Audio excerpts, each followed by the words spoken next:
Hey, good evening, everybody. Welcome to Wizards Outlook, joined by Raymond Lyons, Wilson Tarpe Jr. Washington fell to the Atlanta Hawks tonight, 118 to 111. Before we get into that, as always, get a quick word from our folks over at Ooze and Oz. Um, Simply put, it's a long week. You deserve a break. Let us do the cooking. Try our family meal and choose 4 entrees and 3 sides for $49.95. Again, that's 4 entrees and 3 sides for $49.95. Get over to oozanoz.com, see the menu for hours and more. If you want to order online. You don't want to come out. Use Uber Eats. Again, oozanoz.com. All right, Ray, let's get to this, man. You know, it's inevitable. They weren't going to win every game for the rest of the year. I think everyone here usually say that. The Hawks get some revenge. They beat the Wizards 118-111 tonight. I just want to get your initial reactions to it. Yeah, I think the Hawks they kind of hit their stride in the first quarter, really, and pretty much didn't turn back. You know, it was a close game early, but then towards the end of that first period, Wizards got a little sloppy. They fell out of rhythm, and Atlanta took advantage. Some unforced turnovers. Then their flow, their offensive flow just wasn't there. Um, they just kind of started trying to hit home runs, just kept shooting threes. They weren't shooting them well. I guess they were just trying to shoot their way out of it, but the offensive flow wasn't there, and it was weird because when I looked at the box score at the end of the game, they actually had more assists than Atlanta, which which was crazy because it didn't feel like they were moving the ball well at all. But but yeah, man, it was just a choppy game for them, and they just tried their best to fight through it. Like you said, it's inevitable. You're gonna have some bad ones in there. But what kind of stuck out to me is that they didn't particularly play well, but the game never really felt like it was completely out of reach. Even when Atlanta went up like 15 and 17, Washington would have some life in them again and kind of chop it down. So I mean that's to me that's a good sign.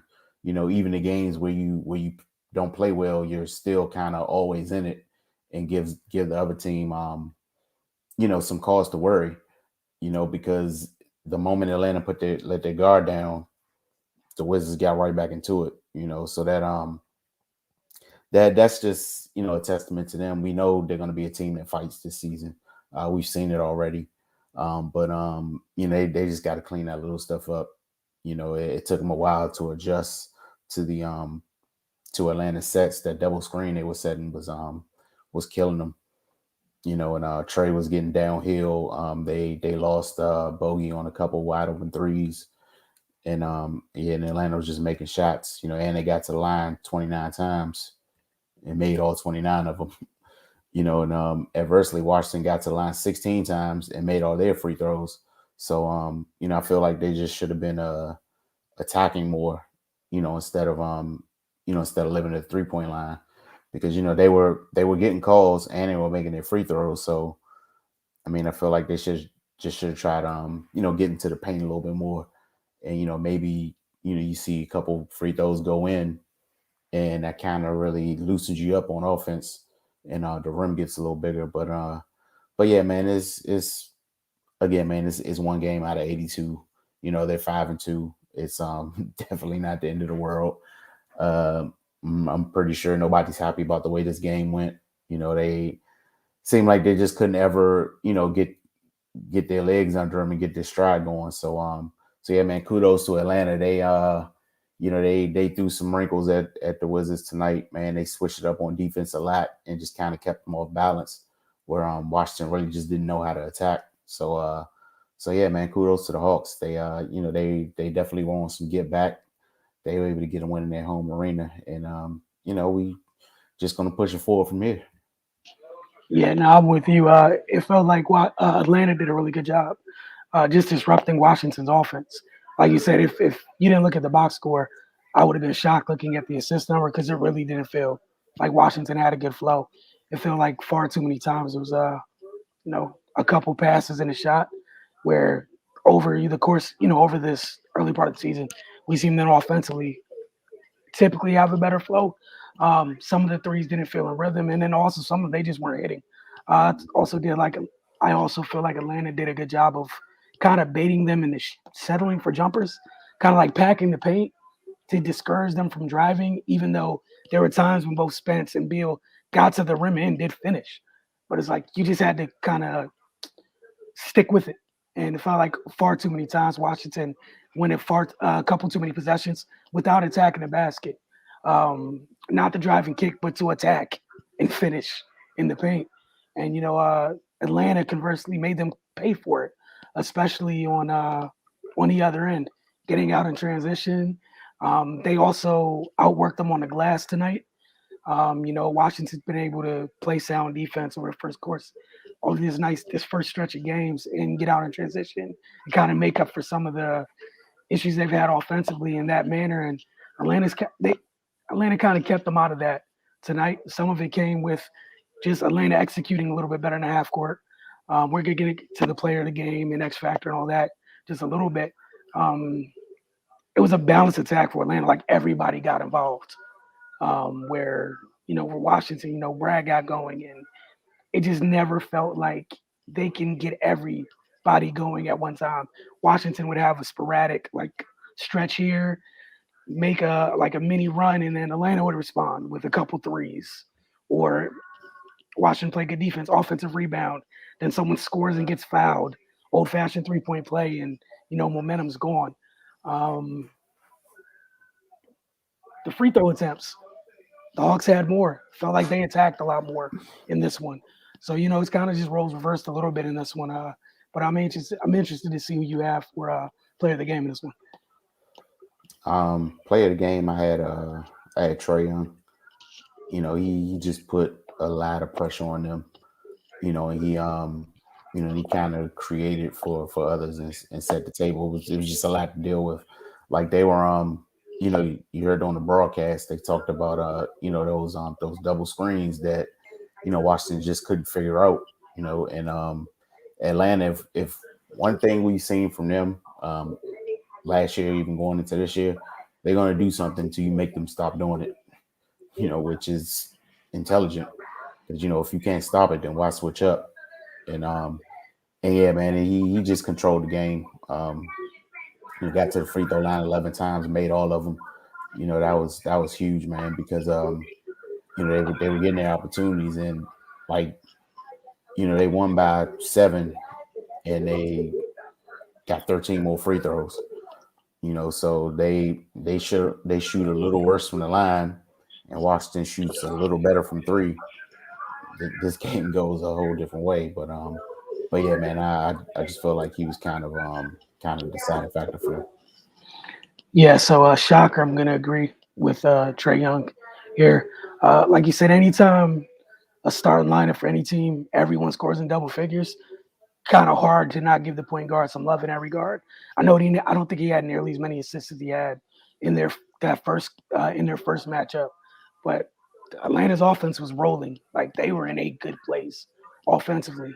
There were times even when he got into the paint, yeah, he didn't score, but how many times did we see him hit Capello on the rolls to the basket or find Hunter cutting, different things where he was just getting a foot or getting a paint touch and drawing too, and you know picking out corners. Like he did his job as a distributor tonight. And yeah, the 26 points, the assist didn't really show to in that regard, but he did his job, and it was felt like it was a huge difference between his impact in this one and the first time they met. Who would you have for X Factor? I had Cam Reddish. He had a solid game, and it just seemed like when they needed a big play, he was there to make it. Um, yeah, man, he had like those few times when Washington would kind of push back and try to get themselves back in the game. He came back and had some big offensive plays, and he's kind of coming into his own as a player, and in games like this, they bode well for his confidence, so yeah, man, that's why I had. He just kind of felt like he kind of held them off a couple times. You know, some other guys made some plays as well, but you know, I just feel like his came in some critical junctures. Yeah. So I guess you were looking at my notes too. So yeah, I would have had Gallo if like the game ended, after the first quarter or the first half, because Hmm. Gallo got off to a strong start. But Cam's impact, like Cam contributed in that first matchup. But Atlanta didn't win it, so you can't make the list if your team loses unless it's a super like a out of world type experience to get that in the loss. But he was just solid. Like I know he didn't shoot the ball incredibly well from the field, but you got to the line 4 times. He shot 3 of 6 from deep. He was just yet another player. We talked about their starting five. They're starting five, all scoring in double figures. He was just yet another person that continued to put pressure on Washington's defense and made them pay. Whether it was sitting in the corner at times, knocking down the three, putting the ball on the floor if he had a matchup, and he was just another live body being annoying for Washington tonight at times. Like you said, there's a couple times remember Washington's making runs and Reddish was the response for Atlanta before others joined in. So, kudos to him for contributing in that role for sure. All right, we're gonna get to some of these comments. All right, got a lot of them. Good evening, sir. We appreciate you joining as always. He has a stream of comments, so we can give you these. Your thoughts on this one. Yeah, I mean it wasn't a sound game offensively at all. And again, like I said earlier, I feel like they just settled for way too many threes. You know, if you're hitting them, that's cool, but a lot of it just seemed forced tonight. And and then like it'll be times during those runs where they get a stop and then come back and shoot a quick three. Like I remember one time, you know, they got a steal and then KCP came down and pulled up. It was like 1 on 4, you know, and he pulled up for a three. You know, those junctures right there, you just kind of kill your own momentum and shoot yourself in the foot. So yeah, man, and those bad shots are pretty much turnovers themselves. So yeah, man, I agree. All right. You also wanted to say the defense was not that bad, only 114 points that they surrendered. Just the turnovers were crucial in terms of momentum and the flow of the game. I think you're kind of agreeing with most of what we saw tonight earlier. He said he would have liked them to go inside and attack their bigs earlier. Instead, too many quick 3-pointers on bad shot selections. So, again, most of what I feel like we're all on in agreement here. Collins and Capella need to be attacking the paint. They're vulnerable for foul trouble. I mean, the thing about that, it's much easier said than done because of how bouncy and just honestly the length they have. Like it's much easier said than done. Because, like for example, you had Gafford's the lone healthy Wizards big at this moment. That's similar in terms of being a bouncy athletic big. He still hasn't figured out that line of doing what his team needs him to do without getting in foul trouble. Like Hmm. he just finds a way to, like in the first half, that third foul that he picked up, there was no reason to reach in that moment. After like you didn't get the offensive rebound, get back on defense. And when you're playing a team like this, and Cardell, Ray, you guys have Cardell's mentioned, Ray, you've mentioned, there's several teams in the East where those front lines, they got multiple bodies like that. So the tough part for like Atlanta is like you would have had to get like 3 of them in foul trouble, and again, it's just much easier said than done. Right now, the easier of the 3 of them that were on the floor tonight for both teams, it was easier to get Gaff in foul trouble than either Capella or Collins. It's incredibly difficult. There was times when Spence or Brad got down there, but it turns out how bouncy they are, the wingspan. Both of them do a decent job of understanding their verticality Hmm. and the fact that they have a good amount of bounce. Again, it's just easier said than done. But yeah, there were, like Ray said, I think the biggest thing to take away is despite not playing a very good game at all, They had chances, multiple opportunities. You saw them go down 17 and fight back, get within single digits, and just squandered some key moments here and there. You have anything else you wanted to add, Ray? Nah, I mean, yeah, it's just one of them games, man. They just shake it off and get back to it. Speaking of getting back to it, they got a nice little stretch coming up. You got the Raptors at home, which is, again, we're talking about teams with front courts that are bouncy and long. The Raptors fit that. You got John Morant and the Grizzlies Friday, and then Washington gets their first look at the reigning champs on Sunday. So for Washington's bigs, for Gaff and Trez, I wish y'all the best. It's going to be tough staying out of foul trouble with what you guys about to deal. Okay, so here we go. We have some pushback here. No, it's not easier said than done. We got bigs that can post up. We can work it inside first before we take bad 3-pointers. Yeah, I don't see the big on this team yet that you can throw it down on the block consistently too. Like you could get Trez in some situations, but I don't think that player per se is here at the moment. That's just me though, right? Yeah, I concur. I mean, yeah, we don't have a guy I'm comfortable with just saying, "Hey, go attack," Collins and Capella. Um, yeah, that's just not the way to go, man. I think they could have stood to get them in more pick and roll situations.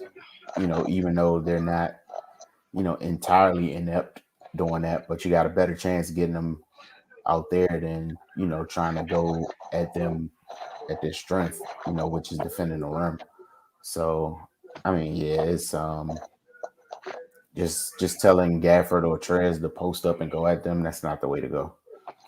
And like Trez had Trez had a couple opportunities. It took a while before Trez got going, honestly. And he got his first points off. I think Brad driving, throwing a lob. And that's why them not getting into the paint as much this game kind of hurt. Like that's how you get these bigs that you have kind of activated. And when you settle for jumpers and things of that nature, kind of low key help opposing teams take them out the game. But again, we'll see how it goes. They got a nice stretch of test in terms of tough front courts coming up. So we're looking forward to it. We'll see you guys, Wednesday, after Wednesday's night's game against the Raptors. For Raymond and myself, you guys have a great evening.